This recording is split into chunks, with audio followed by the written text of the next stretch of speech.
민서연 씨는 굳게 닫힌 관 앞에 서 있었지만 아무것도 느낄 수 없었다. 슬픔도, 눈물도, 두려움도 없었다. 마치 발밑의 가을 진흙탕처럼 차갑고 질척이는 공허함만이 가득했다. 관 뚜껑은 단단히 나사로 조여져 있었다. 장례식장 직원은 어제 그녀에게 조용히 말했다. 창백한 얼굴의 마른 남자였다. 열어보지 않으시는 게 좋습니다. 상태가 끔찍합니다. 차가 심하게 불에 탔거든요. 그냥 살아있을 때의 모습으로 기억하는 편이 나을 겁니다. 그녀는 그때 고개를 끄덕였다. 굳이 따져 물을 이유가 없었다. 지금 묘지에 서서 관을 내려다보며 그녀는 생각했다. 이게 정말 현실일까? 정말 준호 씨가 저 안에 있을까? 시어머니 최미숙 여사는 관에 온몸을 기댄 채 크고 애절하게 통곡하고 있었다. 그녀의 풍만한 몸이 슬픔으로 경련하듯 떨렸다. 짙게 바른 립스틱이 뺨까지 번져 있었다. 시어머니가 서연을 돌아보았다. 그녀의 눈에 분노가 이글거렸다. 다 너 때문이야.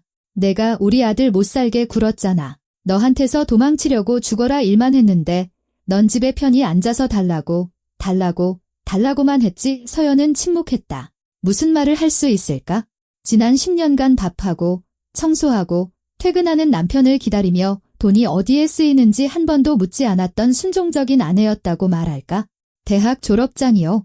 그녀는 초등학교 교사 자격증이 있었지만 박봉에 시달리며 학교를 뛰어다니지 말고 집에서 살림이나 하라고 남편 박준호가 고집했다. 준호의 삼촌 박철민 씨는 주머니에 손을 넣은 채 조금 떨어져 서 있었다. 그의 잿빛 콧수염은 뻣뻣하게 솟아있었고 눈빛은 무겁고 비난하는 듯했다. 그는 서연이 자기 조카에게 어울리지 않는 상대라고 생각하는 걸 한 번도 숨긴 적이 없었다. 지금 그는 마치 서연이 직접 준호를 트럭 밑으로 밀어넣기라도 한 것처럼 그녀를 쳐다보고 있었다.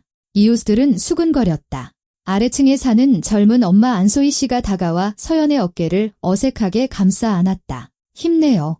무슨 일 있으면 내가 옆에 있을게요. 서연은 고맙다는 듯 고개를 끄덕였지만 말 한마디 내뱉을 수 없었다. 관은 닫혔고 무덤 속으로 내려갔다. 흙이 뚜껑 위로 둔탁하게 떨어지는 소리가 났다. 최미숙 여사는 무릎을 꿇고 울부짖었다. 박철민 씨는 말없이 돌아서서 차를 향해 걸어갔다. 서연은 모두가 떠난 뒤에도 한참 동안 무덤가에 서 있었다. 바람이 그녀의 검은 머리카락을 흩날리고 얼굴을 차갑게 스쳤다. 그녀는 갓 쌓아 올린 흙무덤을 보며 생각했다. 왜 나는 울지 않는 걸까? 장례식 3일 후 초인종이 울렸다. 서연이 문을 열자 정장을 입은 두 남자가 서 있었다. 한 명은 키가 크고 턱이 각졌고 다른 한 명은 키가 좀 더 작고 손에 서류철을 들고 있었다. 민서연 씨 맞으십니까? 키 큰 남자가 확인했다. 네, 저희는 채권 추심업체에서 나왔습니다. 서류를 좀 확인하셔야겠습니다. 그녀는 왜인지도 모른 채 그들을 집 안으로 들였다. 그들은 거실로 들어가 테이블 위에 서류를 펼쳐놓았다. 고인의 남편이신 박준호 씨께서 여러 은행에서 대출을 받으셨습니다. 현재 총 채무액은 3억 8천만 원입니다. 계약서에 따르면 사망 시 배우자에게 채무가 이전되도록 되어 있습니다. 여기 본인 서명이 있습니다. 서연은 서류를 보았지만 눈을 믿을 수 없었다. 서명은 분명 그녀의 것과 비슷했지만 이런 것에 서명한 기억이 없었다. 저는 이런 거 서명한 적 없어요. 30일 안에 자진 변제하셔야 합니다. 그러지 않을 경우 법원에 소송을 제기할 것입니다. 재산은 압류되어 매각될 겁니다. 키 작은 남자가 건조하게 대답했다. 그들이 떠나자 서연은 복도에 그대로 주저앉아 머리를 감싸 쥐었다. 3억 8천만 원 어디서? 무엇 때문에? 준호는 항상 돈을 잘 벌고 모든 게 잘 관리되고 있다고 말했다. 그런데 이제 그는 죽었고 그녀는 이 끔찍한 짐과 함께 혼자 남겨졌다. 그녀는 이웃 도시에 사는 엄마 김영희 씨에게 전화했다. 엄마, 나 큰일 났어. 목소리가 떨렸다. 무슨 일이니? 우리 딸 서연은 모든 것을 털어놓았다.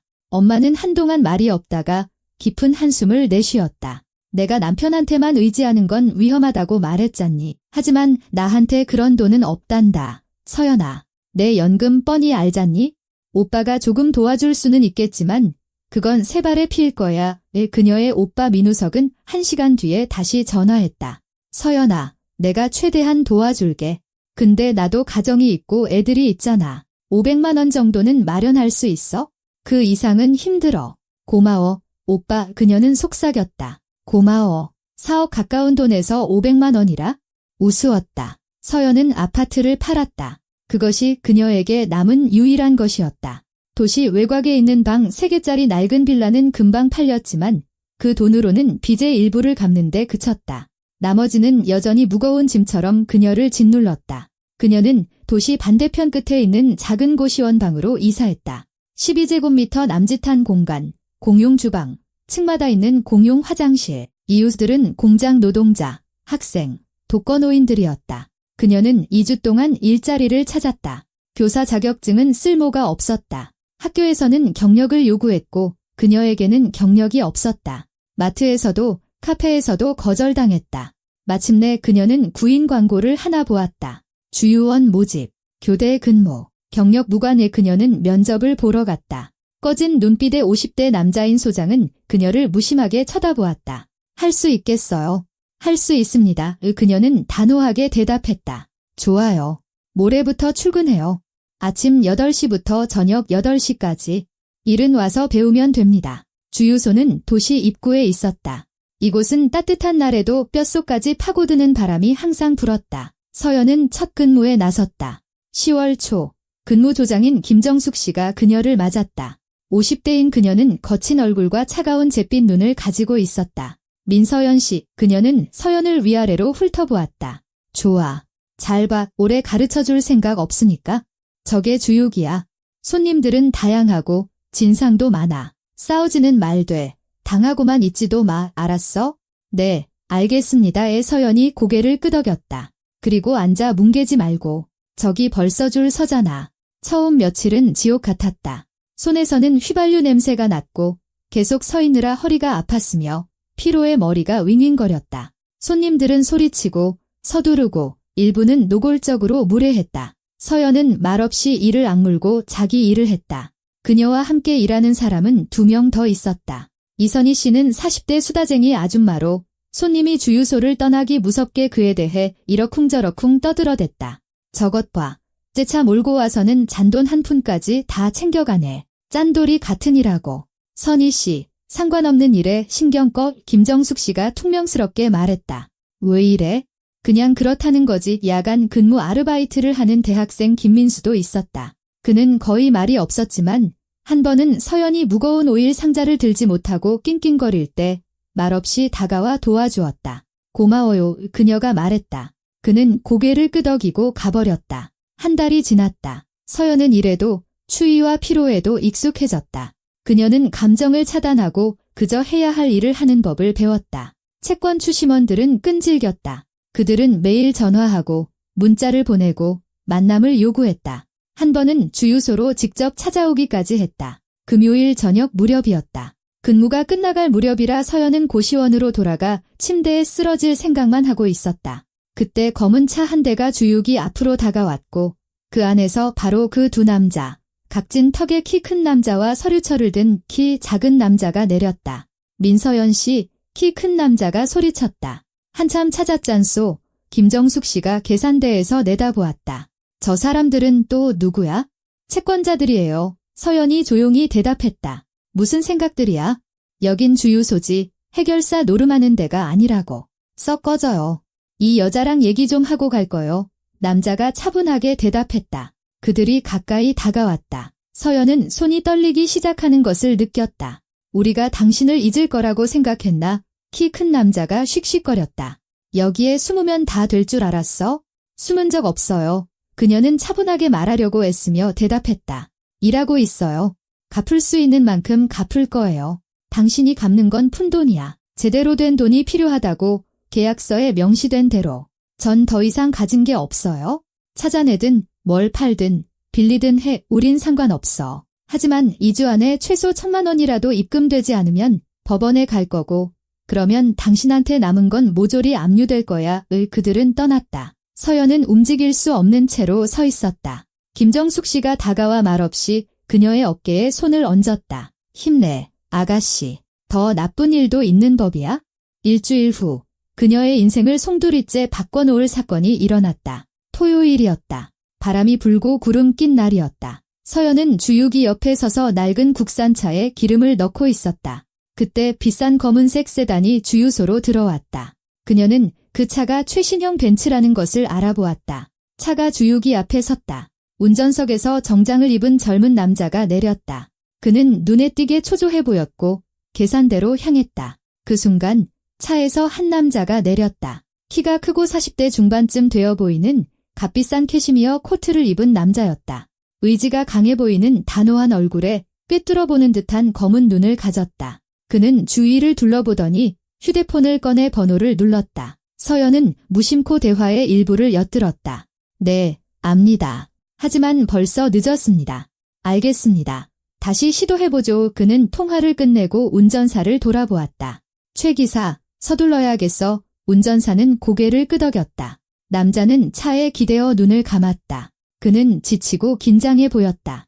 차가 주유하는 동안 서연은 방해가 되지 않으려 옆으로 비켜서서 자신의 휴대폰을 꺼냈다. 바로 그때 전화가 울렸다. 그녀는 화면을 보았다. 또 채권 추심원이었다. 여보세요. 그녀는 조용히 말하려 애쓰며 대답했다. 민서연 씨, 돈 기다리고 있습니다. 지금은 제가 우린 상관없소.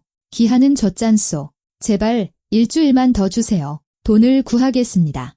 일주일 같은 건 없어. 돈 아니면 소송이야. 수화기 너머의 목소리는 냉혹하고 무자비했다. 서연은 목이 경련으로 조여 오는 것을 느꼈다. 그녀는 아무도 자신의 얼굴을 보지 못하도록 돌아섰고 속삭였다. 제발요. 그녀는 코트를 입은 남자가 자신을 보고 있다는 것을 눈치채지 못했다. 그는 그녀의 절박한 목소리를 들었고 그녀가 절망적으로 휴대폰을 꽉 쥐는 것을 보았다. 그녀가 통화를 끝내고 돌아섰을 때 그는 바로 옆에 서 있었다. 그들의 시선이 마주쳤다. 그의 눈에는 이상한 무언가가 있었다. 동정이 아니라 계산하는 듯한 눈빛이었다. 실례합니다. 그가 차분하게 말했다. 당신 도움이 필요합니다. 서연은 말없이 그를 쳐다보았다. 3시간 후에 레스토랑에서 중요한 약속이 있습니다. 제 아내 역할을 해주셔야겠습니다. 딱 한 번, 오늘 저녁만요. 돈은 얼마든지 드리겠습니다. 서연은 자신이 잘못 들었다고 생각했다. 네, 들으신 그대로입니다. 오늘 저녁만 제 아내가 필요합니다. 사업상 만남입니다. 제가 안정적이고 믿음직한 사람으로 보여야 합니다. 지금 당장 현금으로 1,000만 원 드리겠습니다. 1,000만 원 채권 추심원들이 요구하던 바로 그 금액이었다. 저는 못해요. 서연이 불쑥 내뱉었다. 그건 말도 안 돼요. 이상하게 들린다는 거 압니다. 하지만 설명할 시간이 없습니다. 지금 결정해야 합니다. 그는 그녀에게 명함을 내밀었다. 강태준, 대표이사, 회사 이름은 서연이 모르는 곳이었지만 로고는 꽤 있어 보였다. 정말 사업상 만남입니다. 그가 덧붙였다. 불법적인 건 아무것도 없어요. 그냥 옆에 앉아서 대화를 거들어주기만 하면 됩니다. 그게 다예요. 서연은 명함을 내려다보았다. 1,000만 원의 그녀는 채권 추심원들의 초기 요구를 해결할 수 있었다. 적어도 한 달은 숨을 돌릴 수 있었다. 좋아요. 그녀는 자신의 목소리를 들었다. 그러죠. 강태준은 마치 그런 대답을 예상했다는 듯이 고개를 끄덕였다. 좋습니다. 이름이 어떻게 되시죠? 서연이에요. 최 기사, 트렁크 열어. 운전사는 순순히 트렁크를 열었다. 서연은 그 안에 이브닝 드레스가 담긴 포장 상자와 투명한 브랜드 봉투에 담긴 얇은 스타킹, 구두 상자, 화장품 파우치가 있는 것을 보았다. 이게 저를 위한 건가요? 그녀가 얼떨떨하게 물었다. 네, 강태준이 차분하게 대답했다. 벌써 주유소 3군데를 들렀습니다. 당신과 비슷한 타입의 여자를 찾고 있었어요.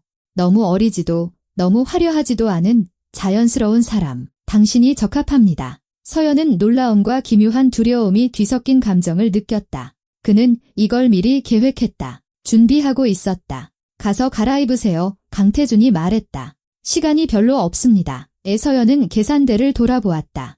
김정숙 씨가 창가에 서서 어리둥절한 표정으로 그녀를 보고 있었다. 조장님, 저 지금 나가봐야 해요. 서연이 외쳤다. 너 정신 나갔니? 근무 아직 2시간이나 남았어. 급한 일이에요. 제발요. 김정숙 씨는 손을 내저었다. 가라. 가. 민수가 마무리할 거야. 강태준은 그녀에게 옷과 신발, 화장품을 건네주고 주유소 건물 안에서 갈아입으라고 했다. 서연은 창고로 들어가 옷을 갈아입기 시작했다.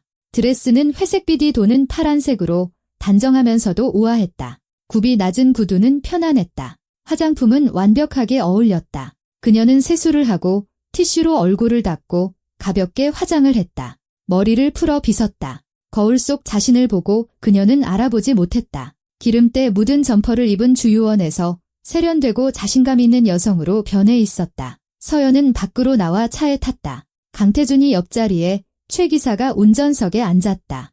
차가 부드럽게 출발했다. 이제 잘 들으세요. 강태준이 말했다. 우리 이름은 강태준과 민서연입니다. 결혼한 지 10년 됐고요. 부산에서 열린 학회에서 만났습니다. 아이는 없습니다. 당신은 예전에 박물관에서 일했고 지금은 전업주부입니다. 클래식 음악 감상을 좋아하고 시끄러운 모임은 싫어합니다. 최근에 이탈리아에서 돌아왔습니다. 로마와 피렌체를 다녀왔죠. 반복해보세요. 서연은 반복했다. 강태준은 고개를 끄덕였다. 좋아요. 다시 그들은 가는 내내 연습했다. 강태준은 엄격했지만 인내심이 있었다. 그가 질문하면 그녀는 대답했다. 그가 교정해주면 그녀는 기억했다. 목적지에 다다를 무렵 서연은 정말로 이 남자와 10년을 결혼한 사이인 것처럼 느껴졌다. 잘하시는군요. 그들이 레스토랑에 가까워졌을 때 강태준이 말했다. 기억력이 좋네요. 감사합니다. 서연이 중얼거렸다. 레스토랑은 도심에 있는 고급스러운 곳이었다. 높은 천장, 크리스탈 샹들리에 턱시도를 입은 웨이터들. 서연은 강태준의 팔을 꽉 잡았다. 그는 그녀의 손을 살며시 잡아주었다. 괜찮아요. 아주 멋져 보입니다. 그가 속삭였다. 그냥 미소 지으면서 대화를 거들어요. 그들은 테이블로 안내되었다. 옆 테이블에는 50대쯤 되어 보이는 남녀 한 쌍이 앉아 있었다. 둘 다 값비싼 옷차림이었다. 강태준이 그들과 인사를 나누고 서연을 소개했다. 그녀는 미소를 지으며 손을 내밀었다. 여자는 그녀를 평가하는 듯한 시선으로 훑어보았지만 반갑게 고개를 끄덕였다. 대화는 사업, 시장, 전망에 대한 이야기로 흘러갔다. 서연은 강태준이 가르쳐준 대로 조용히 앉아있다가 가끔 짧은 말을 덧붙였다. 그녀는 차분하고 자신감 있고 품위 있어 보이려고 노력했다. 그리고 그때 그녀는 그를 보았다. 그는 홀의 먼 구석, 창가 테이블에 앉아 있었다. 턱수염, 콧수염, 야은 태안경, 비싼 정장. 하지만 그녀는 그를 즉시 알아보았다. 수천 명 속에서도 알아봤을 것이다. 박준호. 그녀의 남편. 그녀가 장사 지낸 사람, 애도했던 사람. 그 때문에 지금 주유소에서 일하며 채권 추심원들을 피해 다니게 만든 사람. 그는 살아있었다. 그는 부유해 보이는 여자 맞은편에 앉아 웃으며 그녀의 손을 잡고 뺨에 입을 맞추고 있었다. 서연은 창백해진 채로 굳어버렸다. 주위 세상이 빙글 돌았다. 그녀는 테이블에서 무슨 말이 오가는지 들리지 않았다. 오직 살아있고 만족스럽고 행복해 보이는 그만 보였다. 강태준이 그녀에게 몸을 기울였다. 서연 씨, 어디 안 좋습니까? 그녀는 입술을 떼고 겨우 말했다.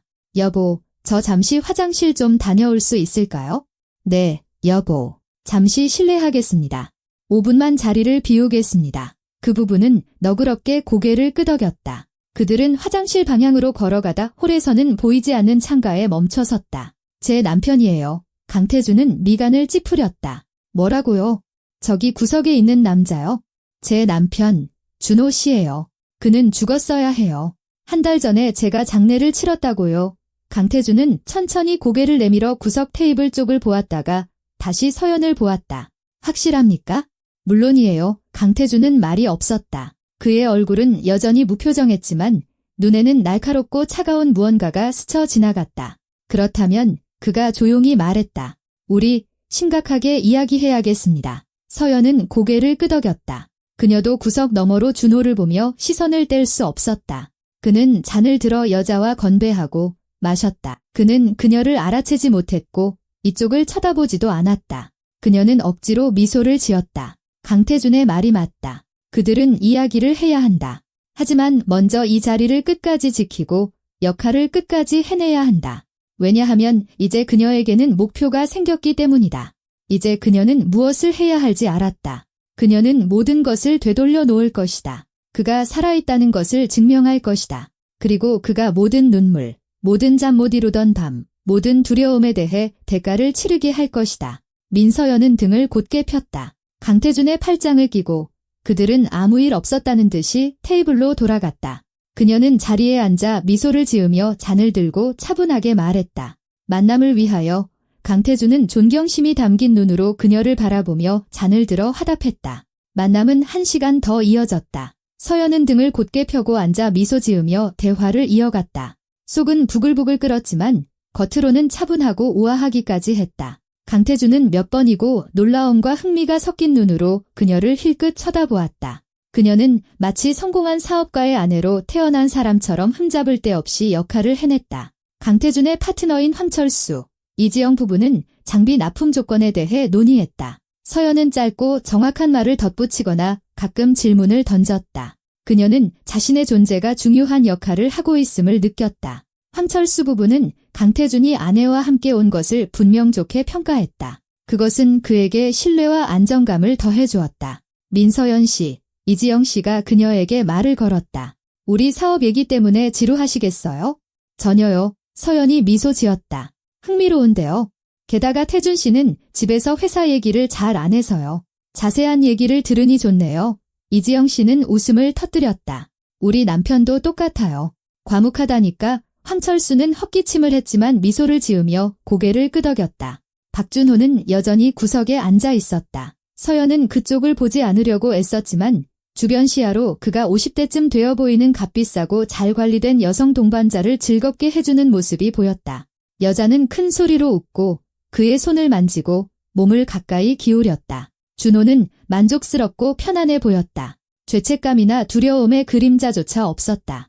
마침내 만남이 끝났다. 황철수 부부는 월요일에 다시 연락하기로 하고 작별 인사를 했다. 강태준은 그들을 출구까지 배웅했다. 서연은 테이블에 남아 고개를 숙이고 휴대폰에 무언가를 쓰는 척했다. 준호가 일어나 동반자에게 코트를 입혀주었다. 그들은 출구로 향했다. 지나가면서 그는 서연을 쳐다보지도 알아보지도 못했다. 그냥 테이블에 앉아있는 어떤 여자일 뿐이었다. 서연은 눈으로 그를 쫓았다. 그들 뒤로 문이 닫히자 그녀는 숨을 내쉬었다. 강태준이 돌아와 맞은편에 앉았다.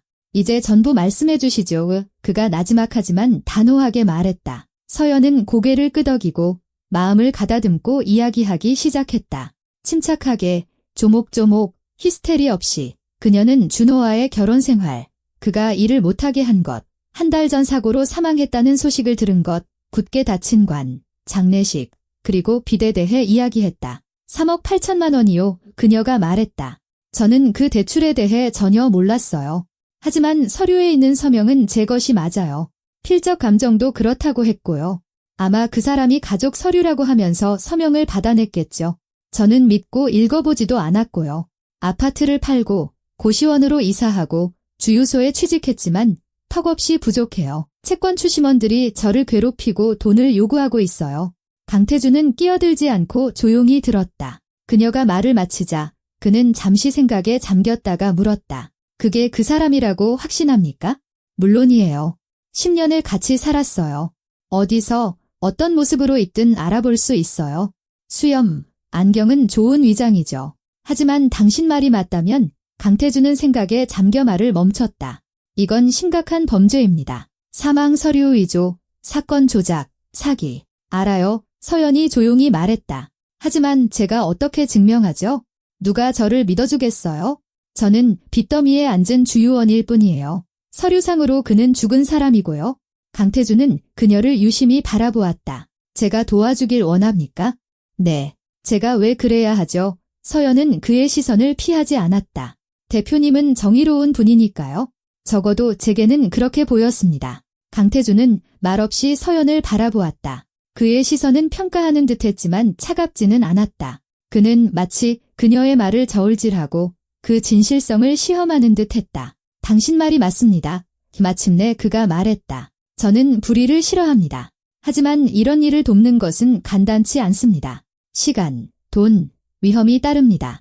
알고 있습니다. 서연이 대답했다.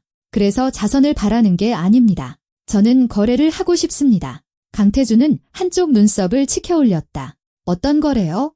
오늘 저녁에 대한 대가 1,000만 원은 받지 않겠습니다. 그 대신 준호가 살아있다는 것을 증명하는데 도움을 주세요. 필요한 사람들을 동원해 주시고요. 사건이 종결되고 빚이 그에게 돌아가면 저는 대표님께 진 빚을 갚겠습니다. 필요하다면 대표님 회사에서 필요한 만큼 일하겠습니다. 무급으로라도요. 강태준은 피식 웃었다. 당신이 이래서 변호사와 탐정 비용을 감당할 수 있다고 진심으로 생각합니까? 아니요, 서연이 솔직하게 대답했다. 그렇게 생각하지 않아요. 하지만 이게 제가 제안할 수 있는 전부입니다. 저는 동정을 구하는 게 아니라 기회를 구하는 겁니다. 강태준은 잠시 침묵하다가 휴대폰을 꺼내 번호를 눌렀다. 김비서, 내일 회의는 화요일로 미루고 황인철 변호사 연락처 좀 찾아줘요. 급합니다. 고마워요. 그는 휴대폰을 내려놓고 서연을 보았다. 이 일에 착수하면 끝까지 가야 합니다. 히스테리나 감정적인 붕괴는 없습니다. 준비됐습니까? 네, 준비됐습니다. 그녀가 단호하게 말했다. 좋습니다. 그럼 내일부터 시작하죠. 탐정도 아는 사람이 있습니다. 전직 형사인데 믿을 만한 사람입니다. 그가 정보를 모으고 변호사가 서류를 준비할 겁니다. 하지만 주된 역할은 당신 몫입니다.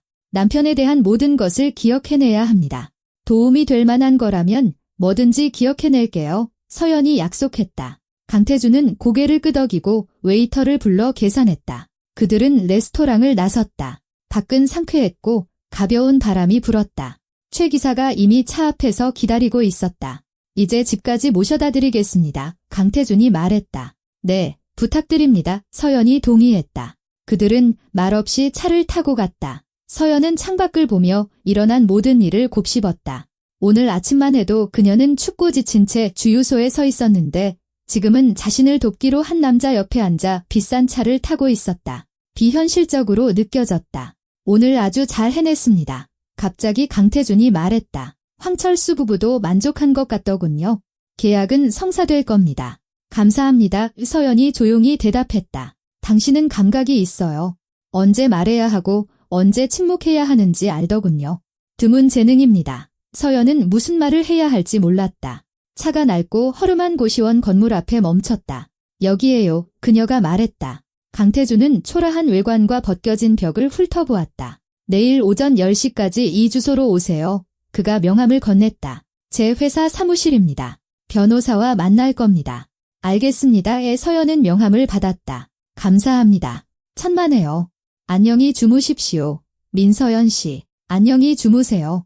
그녀는 차에서 내려 자신의 방으로 올라가 옷을 갈아입고 침대에 앉았다. 이제서야 무슨 일이 일어났는지 실감이 났다. 박준호는 살아있다. 그는 그녀를 속이고 함정에 빠뜨리고 빚더미와 함께 버렸으며 자신은 부유하고 잘 가꾸어진 다른 여자와 살고 있었다. 서연은 누워서 눈을 감았다. 하루의 피로가 몰려왔지만 잠이 오지 않았다. 반쯤 잠든 채로 머릿속에서 여러 장면이 맴돌았다. 레스토랑에서의 준호, 그의 미소, 그 여자의 어깨에 놓인 그의 손우 다친 관, 채권 추심원들, 주유소. 그녀는 침대에서 돌아누워 베개를 끌어안았다. 잠을 자야 한다. 아니, 그녀는 울지 않을 것이다. 자신을 동정하지도 않을 것이다. 그녀는 싸울 것이다. 내일은 새로운 날이 될 것이다. 아침에 서연은 일찍 일어나 공용 샤워실에서 샤워를 하고 검은색 바지와 밝은색 블라우스를 입었다. 거울 속 자신을 보았다. 연이은 불행으로 창백하고 지쳐 보였지만 단호했다. 그녀는 버스를 타고 도심으로 가서 유리 외벽으로 된 현대적인 비즈니스 센터 건물을 찾았다. 8층으로 올라갔다. 문에는 강엔 파트너스 로지스틱스라는 명패가 붙어 있었다. 그녀가 안으로 들어서자 비서실에 정장을 입은 중년 여성이 앉아 있었다. 그녀는 서연을 보고 반갑게 고개를 끄덕였다. 민서연 씨시죠? 대표님께서 기다리고 계십니다. 이쪽으로 오세요. 그녀는 서연을 넓은 사무실로 안내했다. 강태준은 큰 책상에 앉아 있었다. 그의 옆에는 50대 중반쯤 되어 보이는 안경을 쓴 백발의 남자가 서류철을 들고 앉아 있었다. 민서연 씨, 강태준이 일어섰다. 인사 나누시죠. 이분은 황인철 변호사님이십니다. 당신 사건을 맡아주실 겁니다. 황인철 변호사가 손을 내밀었다. 만나서 반갑습니다. 강 대표님께 대략적인 이야기는 들었습니다. 하지만 자세한 내용이 필요합니다. 앉으시죠. 서연은 자리에 앉았다. 변호사는 노트를 펴고 펜을 들었다. 처음부터 순서대로 모든 것을 말씀해 주세요. 그녀는 1시간이 넘게 이야기했다. 황 변호사는 추가 질문을 하고 메모를 하며 가끔 미간을 찌푸렸다. 그녀가 말을 마치자 그는 고개를 저었다. 상황이 복잡하지만 이 사건을 맡겠습니다. 그가 말했다. 첫째, 대출 관련 서류를 모두 확보해야 합니다. 둘째, 남편분의 사망사건 자료를 요청해야 합니다. 셋째, 공식적인 사망일 이후에 그를 살아있는 채로 본 증인을 찾아야 합니다. 넷째, 대출 계약서의 서명에 대한 필적 감정을 실시해야 합니다. 레스토랑에 있던 그 남자가 제 남편이라는 건 어떻게 증명하죠? 서연이 물었다. 사진, 영상, 증인 진술이 필요합니다. 하지만 그것만으로는 부족합니다. 신원 확인, 지문, DNA가 필요하죠. 그러려면 경찰의 도움이 필요할 겁니다. 경찰이 믿어줄까요? 황 변호사는 피식 웃었다. 우리가 증거를 가져가면 믿을 겁니다. 경찰은 자신들이 속는 걸 좋아하지 않거든요. 사망 위조는 심각한 범죄입니다. 강태준이 대화에 끼어들었다. 황 변호사님, 준비하는데 시간이 얼마나 걸릴까요? 서류 수집과 예비조사에 2주 정도 걸릴 겁니다. 그 후에 고소장을 제출할 거고요. 그 다음은 경찰이 얼마나 빨리 반응하느냐에 달려 있습니다. 좋습니다. 시작하시죠. 모든 비용은 제가 부담하겠습니다. 황 변호사는 고개를 끄덕이고 서류를 챙겼다. 민서연 씨, 며칠 내로 연락드리겠습니다. 질문 목록을 준비해 놓겠습니다. 그리고 남편분에 대한 모든 것을 기억해내도록 노력해주세요. 습관, 좋아했던 장소 같은 것들, 모든 게 단서가 될 수 있습니다. 네, 그러겠습니다. 서연이 약속했다. 변호사가 떠났다. 강태준은 자신을 위해 커피를 내리고 서연에게도 권했다. 그녀는 동의했다. 한 가지 더 있습니다. 강태준이 말했다. 탐정과 약속을 잡았습니다. 오늘 저녁에 올 겁니다. 오진혁 씨라고 전직 강력계 형사입니다. 똑똑하고 경험 많고 꼼꼼한 사람입니다. 당신 남편이 어딘가에 흔적을 남겼다면 오진혁 씨가 찾아낼 겁니다. 감사합니다. 서연은 마음속에서 희망이 타오르는 것을 느꼈다. 오랜만에 처음이었다. 김칫국부터 마시지 마세요. 강태준이 웃었다. 일은 이제 시작이니까요. 저녁에 서연은 다시 사무실로 갔다. 오진혁 씨는 60대쯤 되어 보이는 다부진 체격의 날카로운 잿빛 눈과 차분한 태도를 가진 남자였다. 그는 그녀의 이야기를 듣고 짧고 정확한 질문을 던졌다. 남편분 사진 있습니까? 그가 물었다. 네, 휴대폰에 있어요. 서연은 몇 장의 사진을 보여주었다. 오진혁 씨는 유심히 살피고 사진을 메신저로 보내달라고 요청했다. 수염이 얼굴을 바꿀 수는 있지만 완전히는 못 바꿉니다. 두개골 형태, 귀, 눈매 같은 건 숨길 수 없죠. 레스토랑에 함께 있던 여자에 대해 묘사해보시죠. 서연은 유라라고 불리던 여자를 묘사했다. 키가 크고 잘 관리되었으며 비싼 장신구를 하고 있었다. 자신감 있는 태도. 그렇다면 부유한 여자로군요. 오진혁 씨가 생각에 잠겨 말했다. 아마 그 여자 돈으로 살고 있겠죠.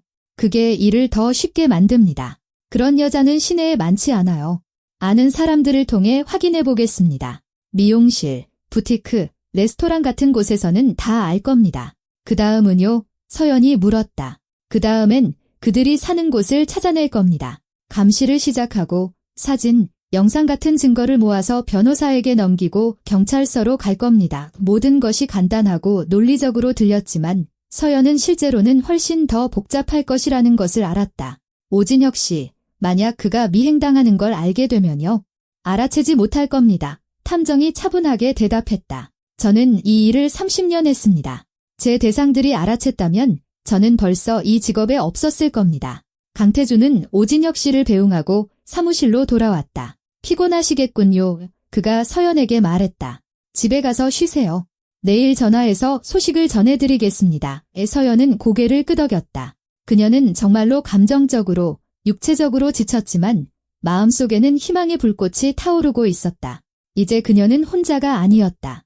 이제 그녀에게는 동맹이 있었다. 이틀이 지났다. 수요일 저녁, 오진혁 씨에게서 전화가 왔다. 찾았습니다. 그가 짧게 말했다. 여자는 정유라, 47세, 뷰티살롱 체인 대표입니다. 시내에 지점이 3곳 있어요. 수입이 꽤 괜찮습니다. 고급 주택가 단독주택에 삽니다. 남자와 함께 살고 있고요. 자신을 박준식이라고 소개하더군요. 네, 성을 살짝 바꿨습니다. 그 남자에 대한 공식적인 서류는 없습니다. 아마 서류 작업을 피하는 것 같습니다. 그녀의 차를 몰고 그녀의 돈을 씁니다. 전형적인 기둥서방이죠. 서연은 휴대폰을 꽉 쥔 채 들었다. 그 사람이라고 확신하세요? 사진 찍었습니다. 지금 보내드리죠. 잠시 후 휴대폰으로 사진이 도착했다. 준호가 집에서 나와 차에 타는 모습, 준호가 유라와 카페에 있는 모습, 준호가 가게에 있는 모습. 수염이 없다면 예전과 똑같아 보였을 것이다. 그 사람 맞아요. 서연이 속삭였다. 그럼 계속 진행하죠. 오진혁 씨가 말했다. 자료를 더 모으겠습니다. 일주일이면 완벽한 파일을 만들 수 있을 겁니다. 서연은 강태준에게 이 정보를 전달했다. 그는 듣고 고개를 끄덕였다. 좋습니다. 황 변호사님이 이미 사건 자료를 요청했습니다. 내일쯤 도착할 겁니다. 그러면 공식적인 절차를 시작할 수 있겠군요. 다음 날 황 변호사가 강태준에게 전화해서 와달라고 했다. 서연도 함께 초대되었다. 변호사 사무실 책상 위에는 두꺼운 서류철이 놓여 있었다. 박준호 씨 사망사건 자료입니다. 황 변호사가 말했다. 전부 검토했습니다. 흥미로운 점이 있더군요. DNA 검사가 실시되지 않았습니다. 시신은 옷, 주머니 속 신분증, 그리고 증인들의 진술, 즉 민서연 씨와 고인의 어머니 진술에 따라 신원이 확인되었습니다. 하지만 저는 시신을 보지 못했어요. 서연이 외쳤다. 관은 닫혀 있었잖아요. 바로 그겁니다. 황 변호사가 고개를 끄덕였다. 조서에는 당신이 옷과 개인 소지품을 근거로 고인의 신원을 확인했다고 기록되어 있습니다. 형식적인 절차였죠. 부실 수사입니다. 사건을 담당했던 형사는 이미 퇴직했고요.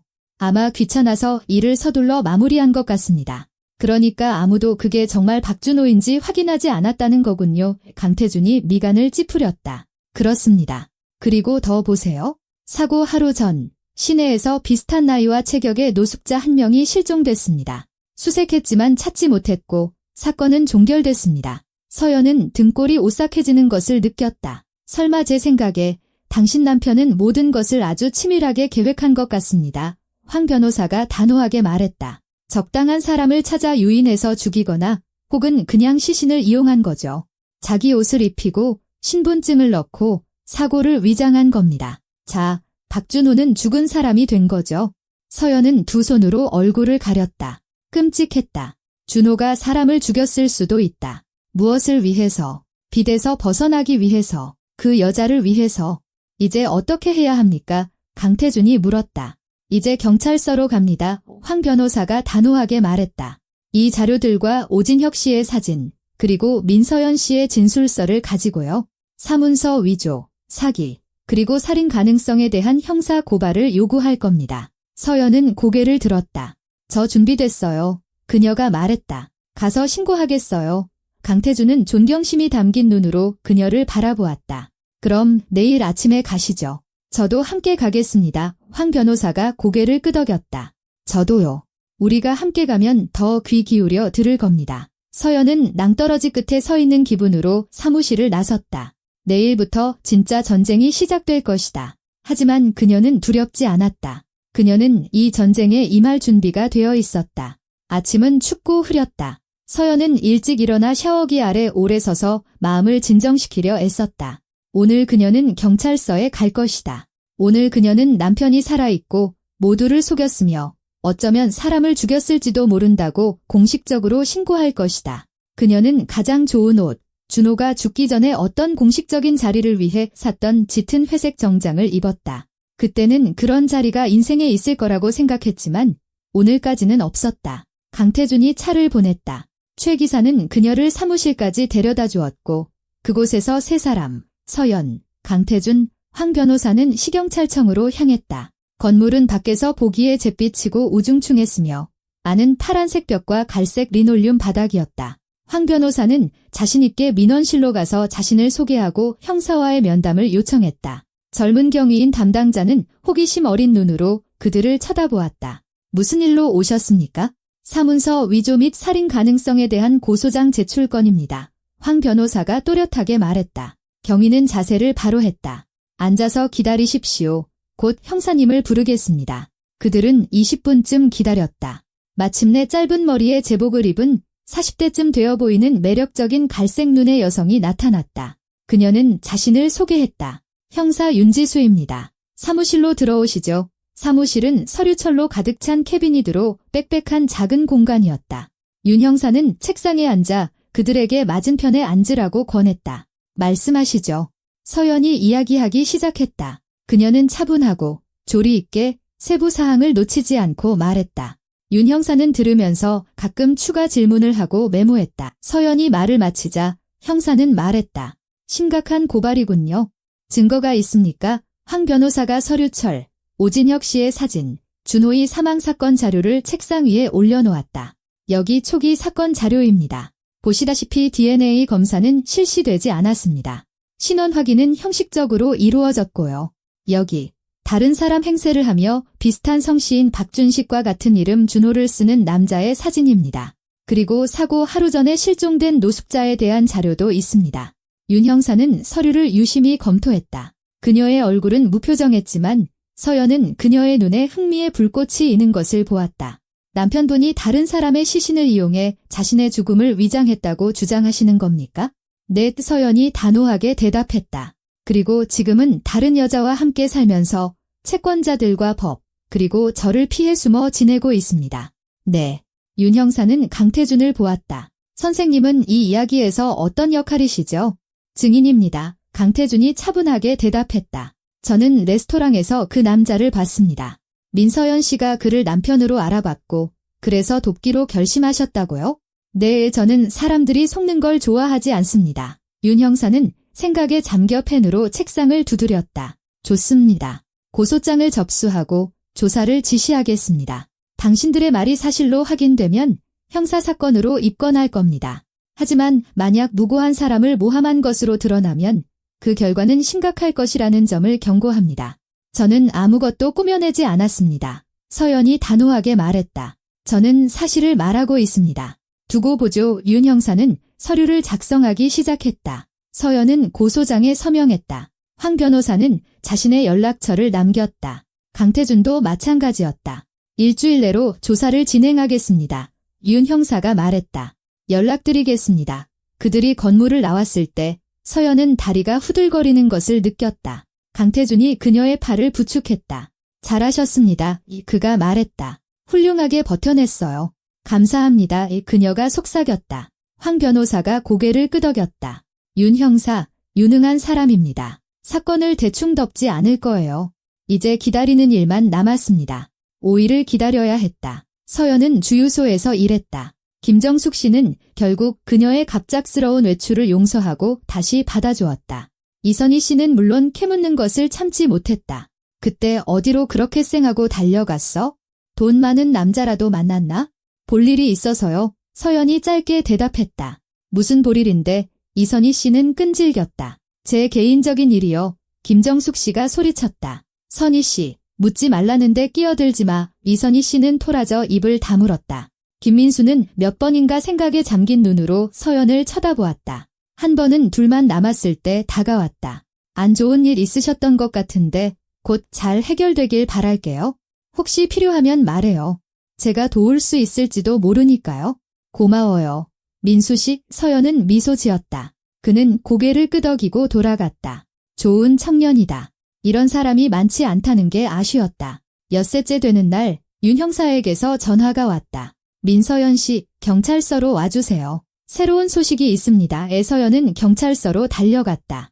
윤 형사는 심각한 얼굴로 그녀를 맞았다. 조사를 진행했습니다. 사건 자료를 다시 검토하고 증인들을 신문하고 실종된 노숙자에 대한 정보를 확인했습니다.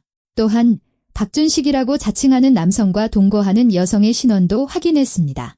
정유라 씨, 사업가입니다. 그녀의 말에 따르면 반년 전에 이 남자를 만났고 그는 자신을 사업가 박준호라고 소개했다고 합니다. 그 다음은요. 서연은 숨을 겨우 쉬었다. 그 다음 박준호라는 이름으로 매장된 시신의 발굴을 요청했습니다. 서연은 숨이 멎는 것 같았다. 발굴이요? 네, DNA 검사를 해야 합니다. 만약 무덤에 있는 사람이 당신 남편이 아니라면 사건은 입건될 겁니다. 절차에 시간이 좀 걸리겠지만 반드시 필요합니다. 서연은 고개를 끄덕였다. 무덤을 파헤친다는 생각은 끔찍했다. 하지만 다른 방법이 없었다. 또한 윤 형사가 말을 이었다. 박준식에 대한 감시를 시작했습니다. 다른 사건의 참고인 조사를 핑계로 그를 경찰서로 부를 겁니다. 조사 중에 지문을 채취해서 당신 남편의 데이터베이스에 있는 지문과 비교할 겁니다. 여권 발급 시 지문 등록을 했으니 데이터가 있을 겁니다. 그가 오려고 할까요? 거절한다면 그 자체로 의심스러운 행동이 되겠죠. 우리는 아무것도 모르는 척할 겁니다. 그냥 일상적인 확인 절차인 것처럼요. 서연은 용기를 얻었다. 언제쯤이요?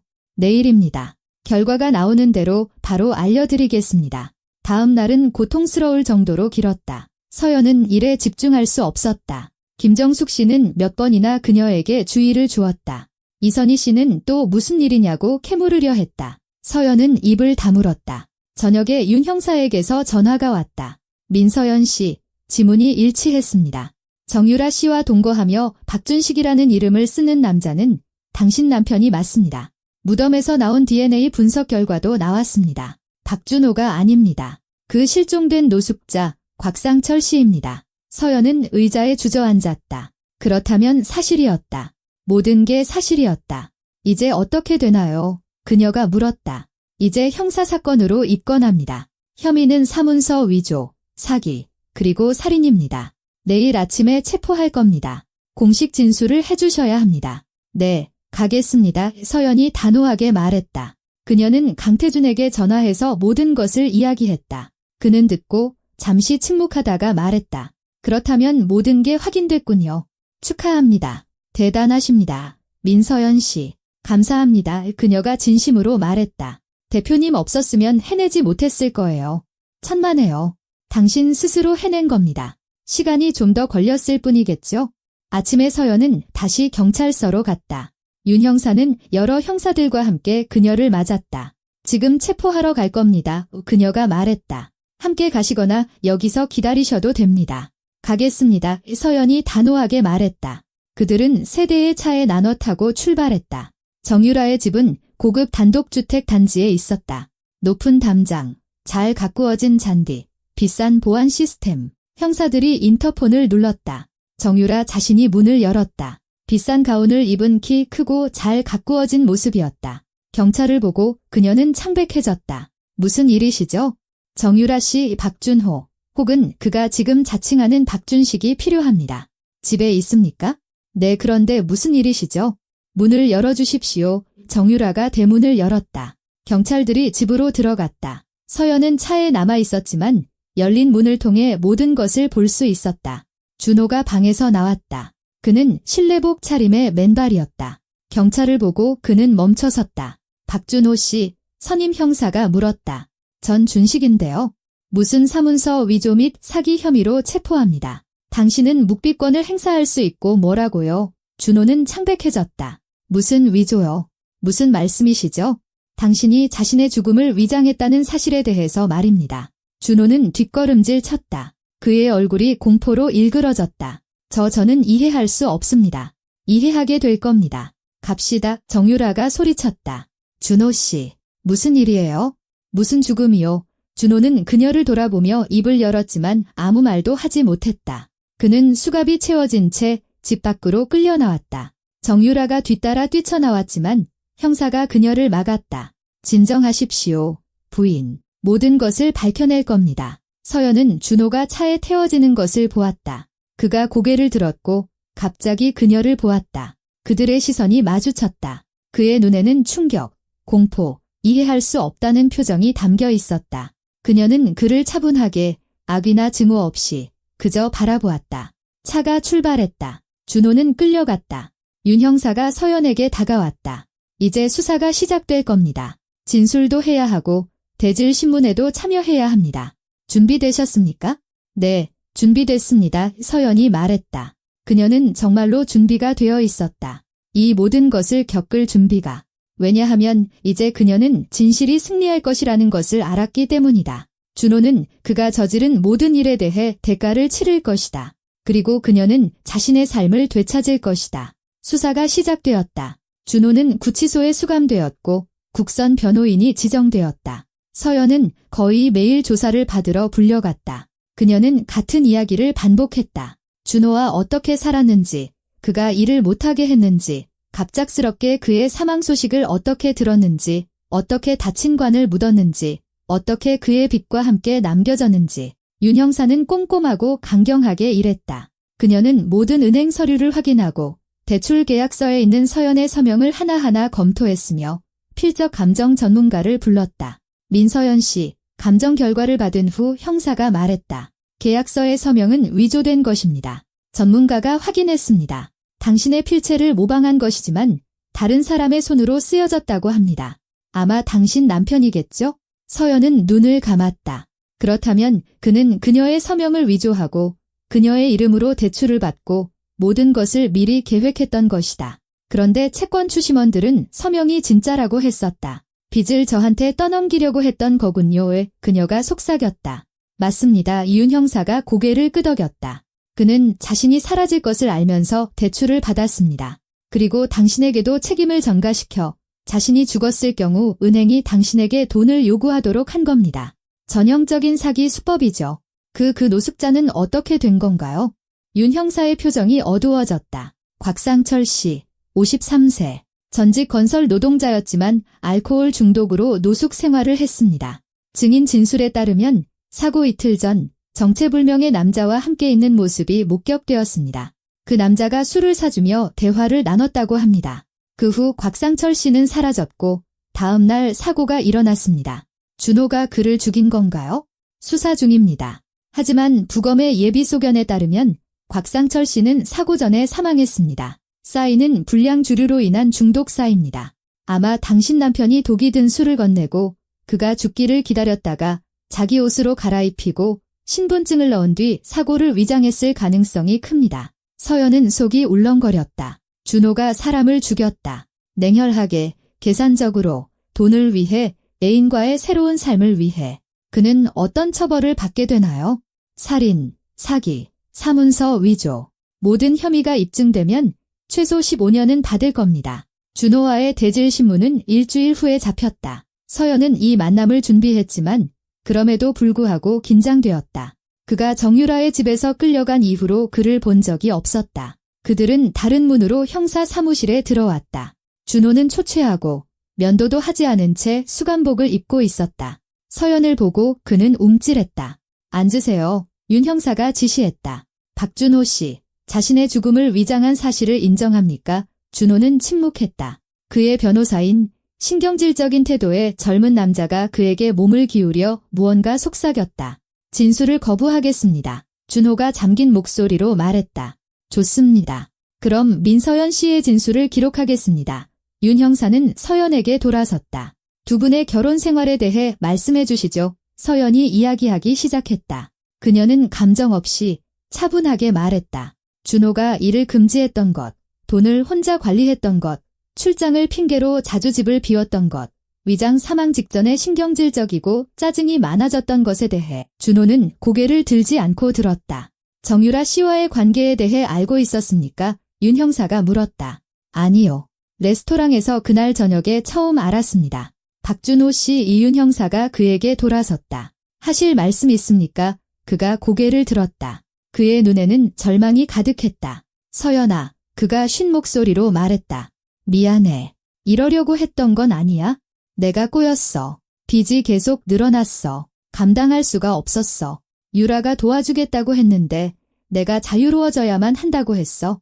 그래서 죽기로 결심했구나. 서연이 조용히 물었다. 그리고 빚은 나한테 떠넘기고 내가 잘 해낼 줄 알았어. 너는 학력도 있고 일자리도 찾을 수 있었잖아. 난 10년 동안 당신 요구대로 집에만 있었어. 무슨 일자리? 준호는 다시 고개를 숙였다. 이렇게 될 줄은 몰랐어. 당신은 사람을 죽였어. 준호 씨, 당신의 죽음을 위장하기 위해 사람을 죽였다고. 아니, 그가 벌떡 일어섰다. 내가 안 죽였어. 그 사람은 그냥 죽었어. 나는 그냥 이용한 것뿐이야. 자리에 앉으세요. 윤 형사가 차갑게 명령했다. 박준호 씨, 자세히 설명하세요. 준호는 의자에 주저앉아 거칠게 숨을 몰아쉬었다. 나랑 키나 체격이 비슷한 사람을 찾고 있었어. 그러다 그 노숙자를 만났고 얘기를 나눴지. 같이 술을 마시기로 했어. 내가 술 한 병을 줬는데 그게 불량품인 줄은 몰랐어. 그냥 싸구려 소주인 줄 알았지? 그가 마시고 1시간 뒤에 죽었어. 나는 겁이 났고 어떻게 해야 할지 몰랐어. 그러다 깨달았지. 이게 기회라고. 그를 내 옷으로 갈아입히고 내 신분증을 넣고 차에 태워서 절벽 아래로 밀었어. 그리고 불을 질렀지? 서연은 들으면서도 믿을 수가 없었다. 그는 마치 일상적인 문제를 이야기하듯 태연하게 말했다. 당신이 무슨 짓을 했는지 알기나 해. 그녀가 물었다. 알아. 그가 그녀를 보았다. 하지만 나한텐 선택의 여지가 없었어. 선택은 언제나 있어? 넌 4억 가까운 빚을 져본 적이 없잖아. 그가 갑자기 소리쳤다. 그게 어떤 건지 넌 몰라. 나는 그 빚을 안고 사는 게 어떤 건지 알아. 서연이 단호하게 대답했다. 내가 그 빚을 나한테 떠넘겼으니까? 그리고 너는 부자 애인이랑 호의호식하며 살았지. 준호는 고개를 떨궜다. 윤 형사는 녹음을 중단했다. 오늘은 여기까지 하죠. 대질신문은 끝났습니다. 이 만남 이후 서연은 허탈감을 느꼈다. 그녀는 고시원으로 돌아와 침대에 누워 저녁 내내 울었다. 자신에 대한 연민이나 분노 때문이 아니었다. 10년을 함께 산, 전혀 몰랐던 사람, 살인까지 저지를 수 있는 사람과 살았다는 깨달음 때문이었다. 저녁에 강태준에게서 전화가 왔다. 민서연 씨, 괜찮습니까? 네, 괜찮아요. 그녀는 거짓말을 했다. 안 괜찮은데요. 목소리만 들어도 알겠습니다. 내일 사무실로 오세요. 할 얘기가 있습니다. 무슨 얘기요? 당신의 미래에 대한 이야기입니다. 다음 날 서연은 강태준의 사무실로 갔다. 그는 회사의 인사팀장인 배은정 씨와 함께 그녀를 맞았다. 배은정 씨는 50대 초반에 부드러운 인상을 가진 친절한 여성이었다. 민서연 씨, 강태준이 시작했다. 수사는 진행 중이고 사건은 거의 입증되었습니다. 곧 재판이 열릴 겁니다. 당신 남편은 형을 선고받을 거고 빚은 그에게 돌아갈 겁니다. 당신은 자유로워질 거고요. 하지만 그 다음은요? 무슨 말씀이시죠? 서연이 조심스럽게 물었다. 그 다음엔 당신에게 일이 필요합니다. 제대로 된 일이요. 제 회사에 자리를 하나 제안하고 싶습니다. 서연은 당황해서 그를 쳐다보았다. 정말 기쁘지만 저는 아무것도 할 줄 아는 게 없는데요. 그저 당신은 생각보다 많은 것을 할 줄 압니다. 강태준이 말을 끊었다. 그날 저녁 레스토랑에서 당신은 똑똑하고 침착하며 빠르게 적응하는 능력을 보여줬습니다. 드문 자질이죠. 배은정 팀장님이 당신을 사무관리팀 보조로 채용할 준비가 되어 있습니다. 급여도 괜찮고 복지도 좋습니다. 성장 가능성도 있고요. 배은정 팀장님이 고개를 끄덕였다. 필요한 건 저희가 다 가르쳐 드릴 겁니다. 걱정 마세요. 서연은 무슨 말을 해야 할지 몰랐다. 갑자기 눈물이 왈칵 쏟아졌다. 감사합니다. 그녀가 속삭였다. 정말 감사합니다. 감사 인사는 됐습니다. 강태준이 웃었다. 당신은 월급값을 톡톡히 해내야 할 겁니다. 저는 엄격한 상사거든요. 왜 서연은 눈물 사이로 웃었다. 그 엄격함이 공정하다면 저는 얼마든지 환영입니다. 한 달 후 재판이 열렸다. 검사는 공소 사실을 낭독했다. 증인들은 증언했다. 준호의 어머니 최미숙 여사는 아들이 살아있다는 기쁨과 그가 오랫동안 감옥에 갈 것이라는 슬픔에 법정에서 통곡했다. 그녀는 또다시 모든 것을 서연 탓으로 돌렸다. 준호의 삼촌 박철민 씨는 침울하게 앉아 고개를 들지 않았다. 정유라도 증인으로 소환되었다. 그녀는 충격받은 모습이었다. 알고 보니 준호는 그녀에게 성공한 사업가이며 최근에 사별했다고 자신을 소개했다. 그녀는 그를 믿고 돈을 투자했으며 함께 사업을 시작할 계획이었다. 저는 몰랐어요. 그녀는 되뇌었다.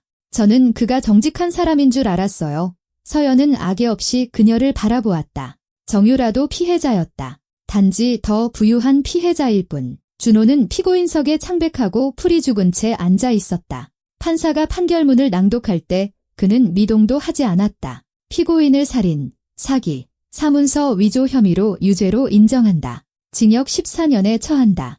민서연 씨 명의로 발생한 모든 채무는 무효로 한다.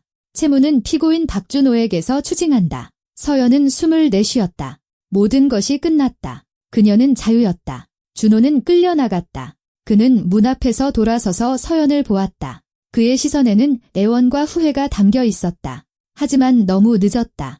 최미숙 여사가 서연에게 달려들었다. 내가 우리 아들을 망쳤어. 내가. 그 사람 스스로를 망친 거예요. 서연이 차분하게 대답했다. 박철민 씨가 누나의 소매를 잡아당겼다. 가자, 누나. 그만해. 그들은 떠났다. 서연은 텅 빈 법정에 서 있었다. 강태준이 다가와 어깨에 손을 얹었다. 축하합니다. 당신이 이겼습니다. 이긴 게 아니에요. 서연이 조용히 말했다. 그저 정의를 되찾았을 뿐이죠. 대표님 도움으로요. 그게 바로 승리입니다. 그들이 법원을 나왔다. 밖은 밝고 화창한 날이었다. 봄 내음이 났다. 서연은 하늘을 향해 얼굴을 들고 눈을 가늘게 떴다. 이제 뭘 하실 겁니까? 강태준이 물었다. 살아야죠. 그녀가 미소 지었다. 그냥 살아야죠. 3개월이 지났다. 서연은 고시원에서 나와 사무실에서 멀지 않은 작은 원룸 오피스텔로 이사했다. 소박하지만 그녀만의 공간이었다. 그녀는 조금씩 가구를 들여놓았다. 소파, 책상, 책장을 사고 벽에는 밝은 커튼을 걸었다. 오랜만에 이곳이 진정한 자신의 공간이라는 것을 느꼈다. 강태준의 회사에서의 일은 흥미롭고 바빴다. 처음 몇 주는 힘들었다. 서연은 서류 작업을 배우고 컴퓨터 프로그램을 익히고 사무실 생활의 리듬에 적응했다. 강태준의 비서인 김은영 실장은 엄격하면서도 인내심 있게 그녀를 가르쳤다. 민서연 씨, 여기 틀렸어요. 그녀는 서류를 가리키며 말했다. 더 꼼꼼히 보세요. 우리 일에는 사소한 게 없어요. 서연은 수정하고 배우고 기억했다. 점차 실수가 줄어들었다. 한 달 후, 김 실장은 처음으로 그녀를 칭찬했다. 괜찮네요. 빨리 배우는군요. 동료들은 서연을 각기 다르게 대했다. 법무팀장인 최 대리님은 과묵하고 예에 발랐다. 재무분석가인 박 과장님은 회의적인 시선으로 봤지만 서연이 성실하게 일하는 것을 보고 점차 마음을 열었다. 인사팀장인 배은정 씨는 엄마처럼 그녀를 챙겨주며 종종 집에서 만든 빵을 가져다 주었다. 먹어요. 먹어. 너무 말랐어. 살 좀 쪄야지. 서연은 고마운 미소를 지었다. 이 사람들은 그녀에게 거의 가족 같았다. 강태준과는 주로 업무적으로 소통했다. 그는 까다로운 상사였고 봐주는 법이 없었지만 항상 공정했다. 서연은 그 점을 높이 평가했다. 그녀는 특별 대우를 원하지 않았다. 그저 일하고 자신이 유용한 사람이라는 것을 증명하고 싶었다. 어느 날 저녁 모두가 퇴근했을 때 강태준이 그녀의 자리에 들렀다. 서연은 분기 보고서를 마무리하고 있었다. 아직도 여기 있었군요. 그가 놀라워했다. 오늘 끝내고 싶어서요. 그녀는 화면에서 눈을 떼지 않고 대답했다. 민서연 씨, 벌써 9시입니다. 집에 가세요. 30분만 더 하면 다 돼요. 강태준이 다가와 모니터를 보았다. 대단하군요. 필요 이상으로 일하고 있어요. 모든 게 제대로 되었으면 해서요. 칭찬할 만합니다. 하지만 쉬는 것도 잊지 마세요. 번아웃 되면 누구에게도 좋을 게 없습니다. 서연은 컴퓨터에서 눈을 떼고 글을 보았다. 대표님, 모든 것에 감사드립니다. 대표님이 아니었다면 그만하세요. 그가 막았다. 당신 스스로 모든 걸 해낸 겁니다. 저는 그냥 기회를 줬을 뿐이에요. 기회 이상을 주셨어요. 희망을 주셨죠. 강태준은 잠시 말이 없었다. 알아요. 제가 주유소에서 당신을 처음 봤을 때 저는 깨달았어요. 저 사람은 어떤 상황에서도 무너지지 않은 사람이라고. 그리고 제 생각은 틀리지 않았죠. 서연은 뺨이 붉어지는 것을 느꼈다.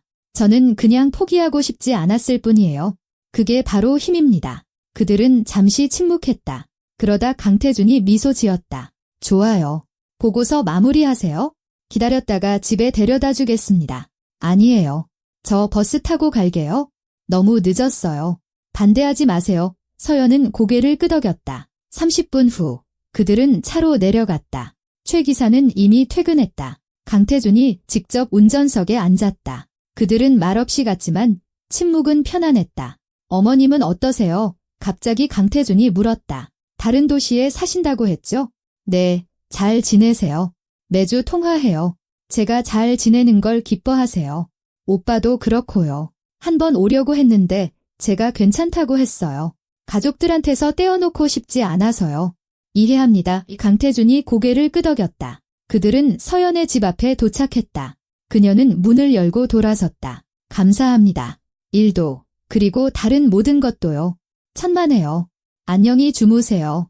민서연 씨, 안녕히 주무세요. 이웃들은 친절했다. 두 아이를 둔 젊은 엄마인 혜진 씨는 종종 소금이나 설탕을 빌리러 서연의 문을 두드렸고 차를 마시며 사소한 일상 이야기를 나누곤 했다. 맞은편에 사는 할머니인 김복순 씨는 종종 들여다보며 물었다. 서연 씨, 그 차로 데려다주는 남자는 누구야? 잘생기고 훤칠하던데. 저희 대표님이세요. 할머니, 서연이 웃었다. 어머나, 난 또 애인인 줄 알았네. 아니에요. 그냥 대표님이세요. 아쉽네. 좋은 남자 하나 만나야 할 텐데 서연은 그저 고개를 저었다. 연애는 아직 생각하지 않았다. 일과 새로운 경험, 자신을 회복하는 것만으로도 벅찼다. 전직 철도원인 박영감님은 저녁마다 아파트 입구 벤치에 앉아 있었다. 가끔 서연도 그 옆에 앉았다. 그는 과묵했지만 친절했다. 한 번은 이렇게 말했다. 자네는 참 바른 아가씨야. 징징대지도 않고 불평도 안 하고 훌륭해. 감사합니다. 어르신, 고맙긴. 우리 딸이 자네 같았으면 좋았을 텐데 맨날 뭐가 그렇게 불만인지. 서연은 미소 지었다. 그녀는 이런 소박한 인간적인 따뜻함이 좋았다. 어느 날 황인철 변호사에게서 편지가 왔다. 그는 준호의 사건이 완전히 종결되었고 그녀에 대한 모든 채무가 무효화되었다고 썼다. 서연에게 더 이상 어떠한 법적 문제도 없었다. 또한 정유라가 준호를 상대로 손해배상 소송을 제기했지만 그에게 아무것도 없기 때문에 무언가를 받아낼 가능성은 거의 없다고 전했다. 서연은 편지를 접었다. 그녀는 상관없었다. 그 이야기는 끝났다. 더 이상 생각하고 싶지 않았다.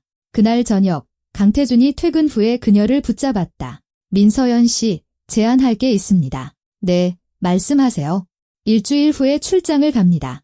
부산으로요. 파트너들과 협상이 있습니다. 김 실장님이 아파서 같이 못 가게 됐어요. 저랑 같이 가시겠습니까? 서류 작업과 회의 준비를 도와줄 사람이 필요합니다. 서연은 잠시 생각했다. 그녀는 부산에 가본 적이 없었다. 최선을 다해 보겠습니다. 해낼 거라고 확신합니다. 월요일 아침에 출발해서 수요일에 돌아올 겁니다. 경비는 물론 회사에서 부담하고요. 좋습니다. 준비하겠습니다. 부산 출장은 바빴다. 회의, 협상, 계약 체결. 서연은 온 힘을 다해 일했다.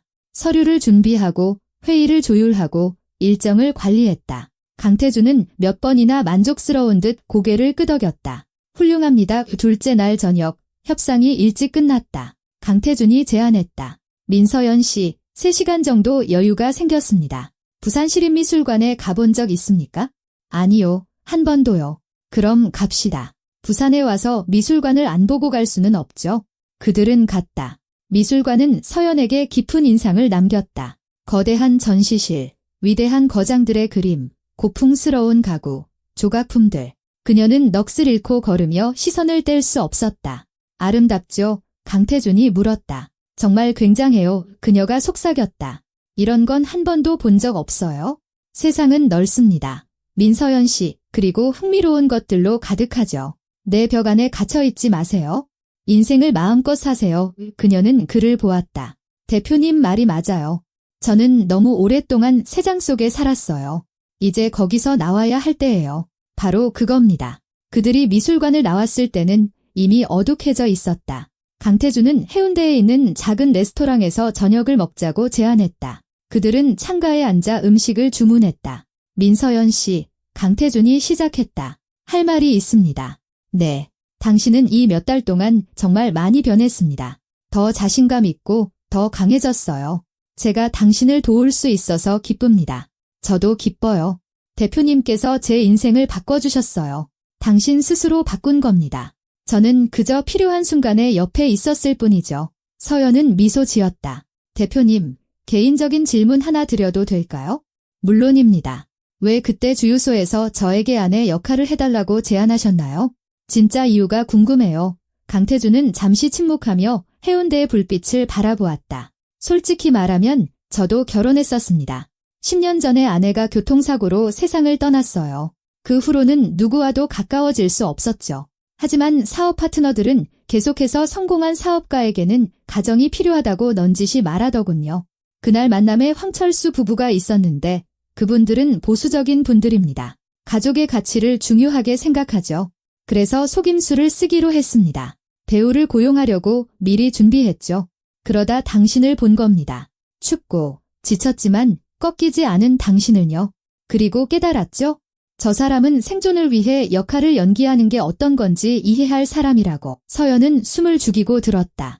안타깝네요. 그녀가 조용히 말했다. 아내분을 잃으셨다니 고맙습니다. 오래전 일입니다. 고통은 무뎌졌지만 사라지지는 않았어요. 아마 끝까지 완전히 사라지지는 않겠죠? 이해해요. 그들은 잠시 침묵했다. 그러다 강태준이 미소 지었다. 자, 우울한 얘기는 그만하죠. 새로운 시작을 위해 건배합시다. 그들은 잔을 들었다. 서연은 그들 사이에 어떤 새로운 연결고리가 생겼음을 느꼈다. 단순한 상사와 부하 직원이 아닌 그 이상의 무언가. 그들은 수요일 저녁에 서울로 돌아왔다. 강태준은 서연을 집까지 데려다 주었다. 그녀는 차에서 내려 돌아섰다. 출장, 정말 감사했습니다. 잊지 못할 거예요. 천만에요. 훌륭하게 일해줬어요. 승진이 눈앞에 보이는 것 같은데요. 정말요? 정말입니다. 배 팀장님과 이야기해보겠습니다.